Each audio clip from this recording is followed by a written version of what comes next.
I stand for. There's a lot of trust and confidence in my conservative principles and values. But I believe right now that so many people are looking for a courageous voice to stand up. I tell people this is kind of a line in the sand moment here in the great state of Texas. And it's very clearly that you can stand on the side of the rule of law, or you can stand with the rule of the mob. And I think that more people would rather stand with the rule of law.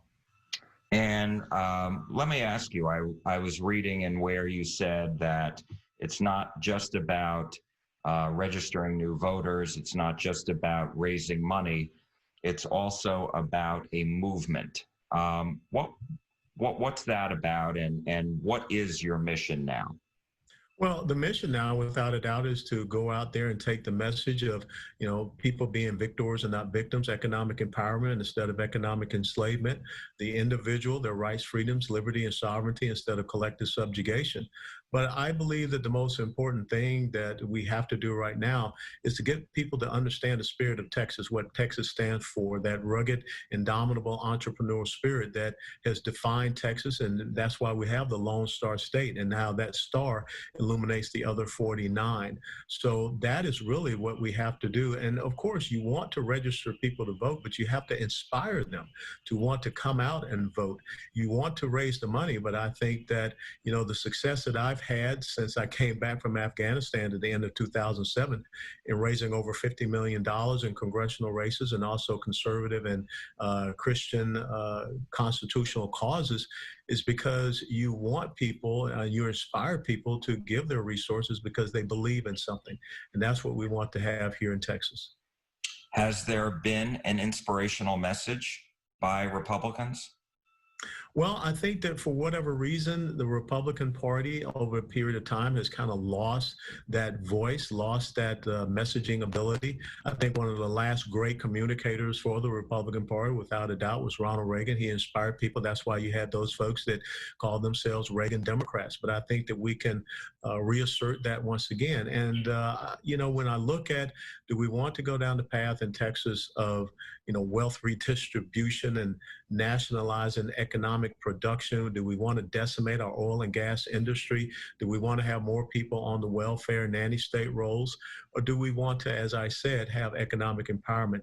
And I think it's also important, since everyone wants to talk about history and this cancel culture and this woke moment, let us not forget that the Republican Party of Texas was founded on Independence Day of 1867 by 150 black men down in the Houston, Galveston area.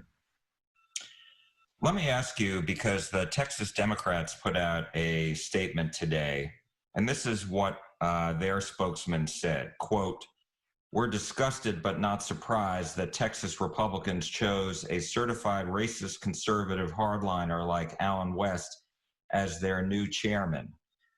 They go on to say, "To Allen West and the Texas Republicans, we will beat you, your shell of an organization, and your hate-filled rhetoric up and down the ballot in November." How would you respond to that? I respond, and I find it very interesting that a young man born in the inner city of Atlanta, Georgia, in a blacks-only hospital in 61, that grew up in the same neighborhood that produced Dr. Martin Luther King Jr. As a matter of fact, John Lewis, God rest his soul, a former colleague of mine, was my congressional representative in the neighborhood that I grew up, the old Fourth Ward neighborhood. So for the Democrats to call me a racist, I find that very disgusting. I find that despicable. I find it offensive and condescending. But that's the politics of the left that we see today. We just had Congresswoman Sheila Jackson Lee refer to white people as rednecks. They want to talk about hateful and divisive rhetoric. That's exactly what you see. And if you want to talk about the purveyors of systemic racism in the United States of America, I'm happy to talk about the history of the Democrat Party. As a matter of fact, when black men were founding this Republican Party of Texas, it was the Ku Klux Klan being founded by the Democrats that were out there to terrorize and prevent blacks from voting for Republicans. So that's why I've challenged the Texas Democrat Party chairman to a series of debates. We want to have the Lincoln Douglas style debates where we can talk about our two competing visions for Texas. And I'm happy to do that. Let me ask you about Republicans and some parties, some of the county parties. I think it's up to 8, including the one here in North Texas in Denton County, where they have voted to censure Governor Abbott. because of his use of executive authority. A lot of them don't like the mask mandate. He acknowledged that in a video speech to Republicans during the convention, but he also said the Republicans need to unite. What do you make of this whole seeming divisiveness within the party? And is this the right time for this to be happening 4 months before an election? Well, I think that you find a lot of the people in the grassroots are a little bit feel that they have been disaffected. They have gone out and they voted and they worked real hard and phone banking and getting out there knocking on doors. And they want to see, here in the great state of Texas, a Republican governor and Republican elected officials that stand up for these principles and values that they elected them to stand up for. Now, no one will debate the fact that we need to do the right things as far as combating this COVID-19 issue. But if you do the hard look at the numbers, Jack, you will find out that even here in Texas, we have about a 99.9% recovery rate. We have 29 million here in the great state of Texas. We've had some 285,000 cases of COVID-19. But our death toll, sadly, still is, I believe, a little bit about 3,900. So we're talking about a 0.01 percentage. Now, the thing is that make the right decisions, but also make sure that you're not impeding on individuals, their livelihoods. We have seen up to 3.2 million Texans have to file for unemployment benefits. And I think that one of the key things we don't want to see happening is in many of these little fiefdoms that we have established across where they're controlled by, very hard left Democrat mayors, where they are imposing, enormous and incessant fines on people for not adhering to a quote unquote mask mandate. I've been tested. I came up negative because I had to be tested before I even got my shoulder surgery that was done. So I understand that. But I also understand that this morning I got up and I ran 3 miles because my health is my responsibility. Government is not there to protect our health. Government is there to protect our rights. And I think that is the seminal, I don't want to say argument, but that's the discussion that you see happening. Let me ask you about outreach to African Americans and Latinos and Asian Americans. How important is this for the Republican Party going forward, not only in Texas, but nationally if they want to continue to win elections? And what is your plan for that? I think it's very important. And if you could take the time to see a documentary that I was recently in that was actually directed by a young Dallasite by the name of Justin Malone, it's called Uncle Tom. It's the oral history of Black conservatism. That's the message that we have to get out, to talk about that engagement, that policy inclusiveness, to talk about, the Judeo-Christian faith heritage that many in the Black and Hispanic community are aligned with, the strength of families, individual responsibility, small business entrepreneurship. So we need to get into these communities. As a matter of fact, my first visit as a chairman of the Republican Party of Texas will be down in the Rio Grande Valley, because I think that that's where our message needs to be heard. And we need to make sure that we are engaging with the people down there, not just about border security, but their safety and security overall. We saw what happened in McAllen with the 2 police officers that were shot, but we need to connect people with those principles and values. And then, of course, also in all of our major urban population centers, these people understand conservative values, but we have, for whatever reason, not done a good job of communicating them with those individuals. And of course, in the Asian community, if you want to talk about small business entrepreneurship, as well as with the Hispanic community, that's what you find there. How concerned are you about recent polls showing President Trump in a very tight race with Joe Biden here in Texas? Well, one of the things that they tell you is that you always play like it's the fourth quarter. You're down by 2 touchdowns and you got the ball. Now, of course, some people will point to the fact that a lot of these polls right now are registered voter polls and not most likely voter polls. And so there can be a little bit of discrepancy. And we know that a lot of pollsters were wrong back in 2016. But I think the most important thing is that you get out there and you play hard all the way down to the last second till there's zeros on the scoreboard. So I like to take and that's how I did this chairman's race, is always think that you're behind. And that's why you continue to work hard. So we'll be working hard. We'll be getting across Texas, and we'll be delivering that message. The line in the sand moment. You can choose to be a victor, or you can choose to be a victim. You can stand for the rule of law. You can stand for the rule of the mob. And Senator Cornyn has his race, and at this point, the Cook Political Report still considers this a likely Republican hold for Senator Cornyn. But Texas Democrats are obviously going to be fighting hard for that seat.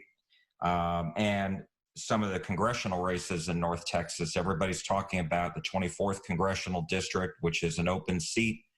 And that's considered a toss-up between Beth Van Dyne and Candace Valenzuela. What are you going to be doing about that race? And then also the 32nd Congressional District, where Colin Allred, again, the Cook Political Report says he'll likely hold on to that seat, but you've got Genevieve Collins running for that.